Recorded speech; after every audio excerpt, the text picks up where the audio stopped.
Sophie never imagined her life would change with a single envelope. At 29, she was used to living small apartment plants. She tried not to kill thrifted clothes, budgeting apps.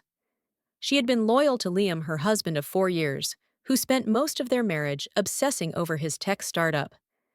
They had met in college, fallen in love over ramen, and late-night debates about dreams, but over time, the warmth dimmed.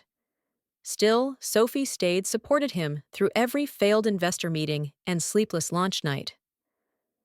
That morning, though, she received a call from a law firm informing her that her great-aunt Margaret, an eccentric world traveler who never married or had children, had passed away at 81. Margaret had left Sophie her entire estate, including a stunning seaside villa and a staggering $500,000. Sophie's hands trembled as she read the will, the sunlight pouring through the office window, making the golden script feel like a dream. On the drive home, Sophie was bursting with anticipation. The villa had always been a myth in their family, a place of freedom, ocean air, and lemon trees. Now it was hers. She imagined surprising Liam with the news, his arms pulling her into a giddy hug, the two of them laughing over takeout while they planned to renovate, maybe turn it into a guest house or their forever home. She thought about quitting her job, walking barefoot on the beach, maybe starting the art studio she had long shelved for practicality. This was not just money, it was a chance to finally breathe.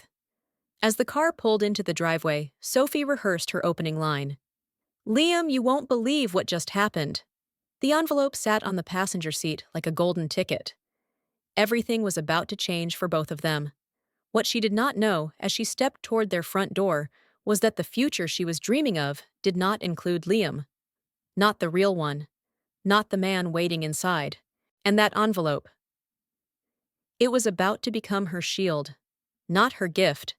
The door creaked open, just enough for Sophie to slip inside her heart, fluttering with anticipation.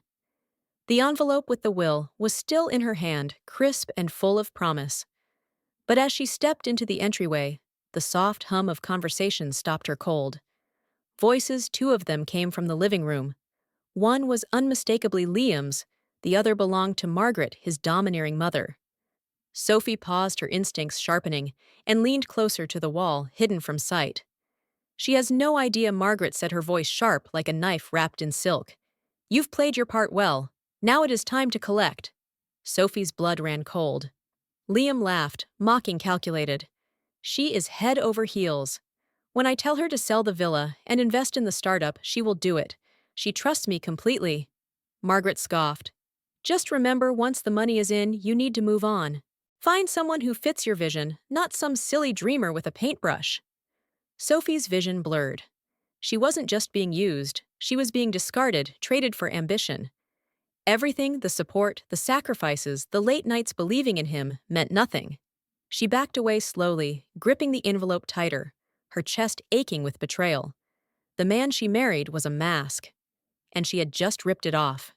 If you've ever ignored a red flag, or trusted someone who let you down, comment the word yes, and subscribe for more stories that reveal what happens behind closed doors. Her breath shaky but mind racing, Sophie left as silently as she came. She could not confront him now, not when he held all the cards or thought he did. She would let him think his game was working. She would smile, play the loving wife, and gather evidence with every fake hug and sweet whisper. Liam had underestimated her, and that was his first mistake, because Sophie was not about to let a man and his overbearing mother steal her freedom, her future, or her power. They wanted her to be a pawn, but she was about to flip the entire board. And it all began the moment she heard the word cash cow. Sophie barely remembered the drive that night. Her hands trembled on the steering wheel as Liam's words replayed in her head, his cold voice, Margaret's wicked encouragement.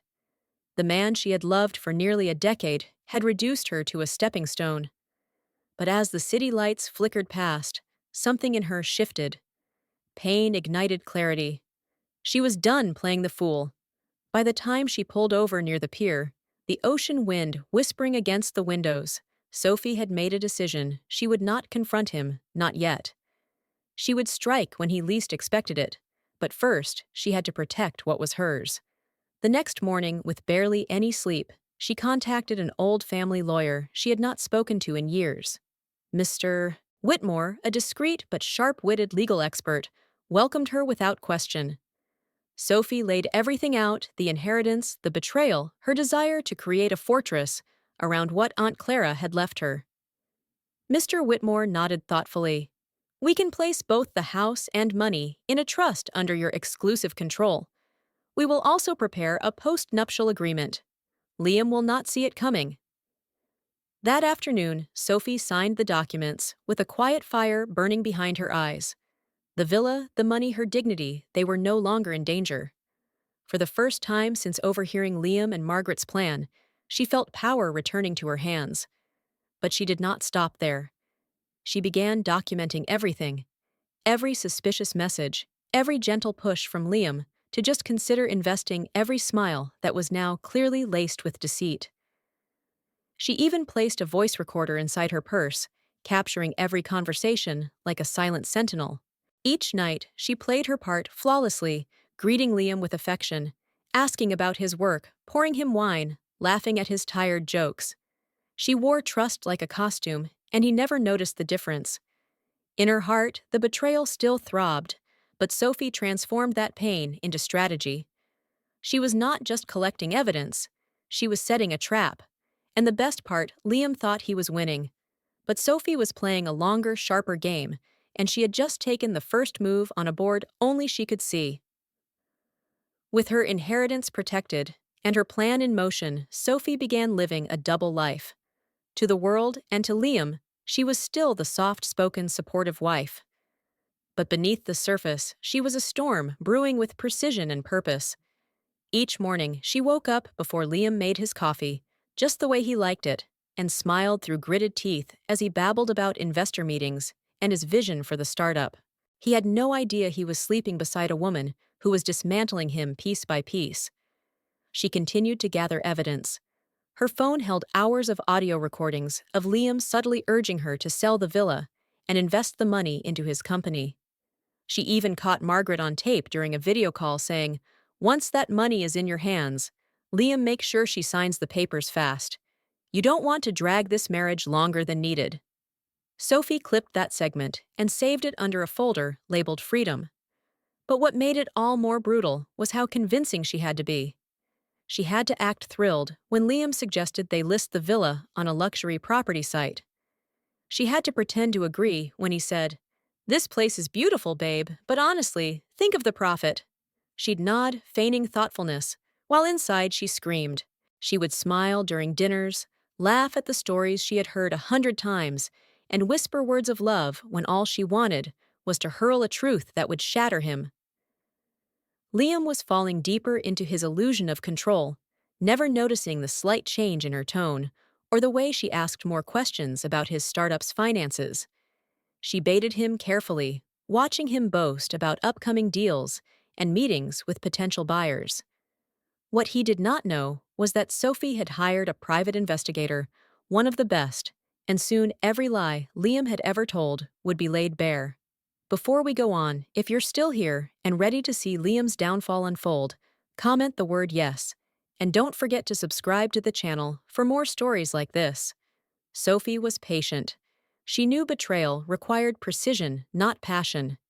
And when the curtain finally fell, it would be on her terms, with receipts, recordings, and ruthless resolve. The day Sophie invited Margaret over was the calm before the storm. She had orchestrated every detail like a symphony, each note perfectly timed, each move designed for maximum impact. The table was set with white linen and polished silverware. Candles flickered gently in the center. To any outsider, it was just a cozy dinner among family. But to Sophie, it was her battlefield, and tonight, she was going to win. Liam was charming as ever, grinning ear to ear as he poured wine for his mother, who sat across from Sophie like a queen surveying her kingdom.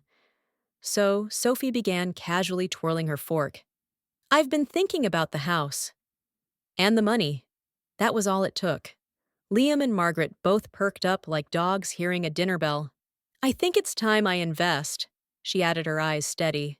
"That's a smart move, sweetheart," Margaret said, already smug. Liam reached for Sophie's hand and gave it a gentle squeeze. I knew you'd come around, he whispered. But Sophie pulled her hand back, her smile vanishing. Yes, I came around to the truth. Margaret froze. Liam's brow furrowed. What are you talking about? He asked. Sophie stood her chair, scraping the floor behind her. I know everything. I know how you called me a cash cow. I know you planned to take the money and leave me. I know about the investor fraud in your startup, and I've already sent the evidence to the authorities. The silence that followed was delicious. Sophie let it settle like a fog. Then she turned to Margaret. And you were in on it. Encouraging him, manipulating me. But guess what? The house and the money are in a trust. You'll never touch a penny. Liam stood abruptly, stammering. Elise. Listen, it's Sophie, she snapped. You don't get to use my name anymore. She took out the USB drive from her pocket and set it on the table. That's your plan in a nice little package, forwarded to your investors and my lawyer. Oh, and I filed for divorce this morning. She walked out of that room with her head held high, leaving Liam and Margaret behind, stunned and exposed. The war was over. Sophie had won. Sophie did not look back as she stepped into the salty air of the seaside town. The villa, once just a distant inheritance, had become her sanctuary, her symbol of freedom, and a canvas for her new life. After exposing Liam and Margaret's scheme, she left the city behind without hesitation. The finality in her footsteps was louder than any courtroom gavel. Her lawyer handled the trust. Her inheritance was protected, her dignity reclaimed. The whitewashed villa overlooked the ocean, a living, breathing reminder of her resilience. She repainted every room, not just with color, but with intent. The soft blues and sandy whites weren't just aesthetic, they were healing. She renamed the property Seabird's Rise, a tribute to both the soaring gulls and her own rebirth. Every corner of the house reflected her presence. Now her books lined the study, her art filled the walls, her laughter echoed off the beams. She was no longer a background character in someone else's script. Guests began to visit. First curious travelers, then loyal returnees who came for the tranquility and stayed for Sophie's warmth. She transformed the villa into a boutique bed and breakfast, not for the income, but for the joy of connection. Conversations over breakfast with strangers became fuel for her soul. Among the guests was Thomas, a travel writer, with a quiet confidence and a genuine smile. They met during one of her sunset tea gatherings. Their first conversation about books and broken trust stretched into hours. Sophie wasn't searching for love, but it arrived anyway, patient, kind, and free of pretense. One afternoon, as she stood on the porch, sipping chamomile tea, Thomas beside her, Sophie smiled, not because life was perfect, but because it was hers. You know, he said, this place has something special. You have something special. She didn't deflect. She didn't downplay it. I think I finally believe that she replied. She had been gaslighted, used, and discarded, but Sophie turned betrayal into a blueprint for independence. Her past no longer defined her. It refined her. The villa by the sea, once a pawn in Liam's scheme, had become the crown jewel of her autonomy. Sophie's quiet victory wasn't marked by revenge. It was built on peace, purpose, and the power of self-worth. 2 years had passed since Sophie first stood outside the door and heard the man she loved plotting her downfall. She was no longer that woman, naive, eager to please and blind to betrayal. Now, as she walked barefoot along the shoreline, the waves curling around her ankles like gentle reminders of how far she had come, she felt a quiet, grounded joy. The villa she once inherited had become her haven, a thriving bed and breakfast, known as Sophie's Solace, where guests from all over came not only for the view, but for the warmth, the soul, and the story she unknowingly poured into every corner. Thomas was still beside her, supportive, never overbearing. Their love had grown slowly, deliberately, and with mutual respect. He had never once asked about the money or the house. He only asked how she was. Together, they built something honest and peaceful, 2 people choosing each other, not needing each other. Sophie had also begun mentoring young women, helping them find their voices after betrayal, using her own story as proof that devastation could be the beginning of liberation. Looking back, Sophie no longer felt rage or pain when she thought of Liam or Margaret. Instead, she felt gratitude for the fire that forged her strength, for the silence that revealed their lies, and for the courage that led her to walk away. The sea didn't just cleanse it, reminded. It whispered again and again, "You chose yourself." She stood at the edge of the porch that evening, wind in her hair, watching the sun melt into the waves.